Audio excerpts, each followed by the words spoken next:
Hey there, fellow DIY enthusiasts. If you're dealing with the frustrating OE error code on your LG top-load washing machine, you're in the right place. In this video, we'll break down what this error means, why it happens, and how you can fix it yourself. Let's dive in. First off, what does OE stand for? It's short for overflow error, which basically means your washing machine has detected too much water in the tub. This can stop the cycle dead in its tracks, leaving you with a machine full of water and no clean clothes. Don't panic. This is a common issue and often fixable at home. Now, let's talk about the causes. The OE error typically occurs due to a few key problems.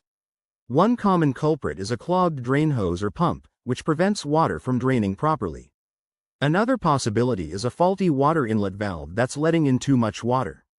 Sometimes, it's as simple as a kinked hose or even a pressure switch that's gone haywire. In rare cases, it could point to a more serious issue like a malfunctioning control board, but we'll focus on the easier fixes first. Alright, time for the solutions. Start by unplugging your washing machine and letting it sit for a few minutes to reset. This alone might clear the error. Next, check the drain hose, make sure it's not kinked, clogged, or installed too low. If it's blocked, clear it out with a hose or a drain snake. Then, inspect the water inlet valve for any signs of damage or if it's stuck open.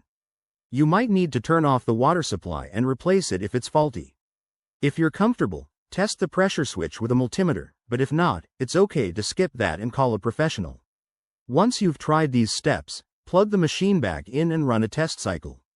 If the OE error persists, it might be time to contact LG customer support or a certified technician to avoid any further damage. There you have it, a straightforward guide to fixing the OE error on your LG top-load washing machine. Remember, safety first. Always unplug the machine before working on it. If this video helped you, give it a thumbs up and subscribe for more home repair tips. Thanks for watching, and I'll see you in the next one.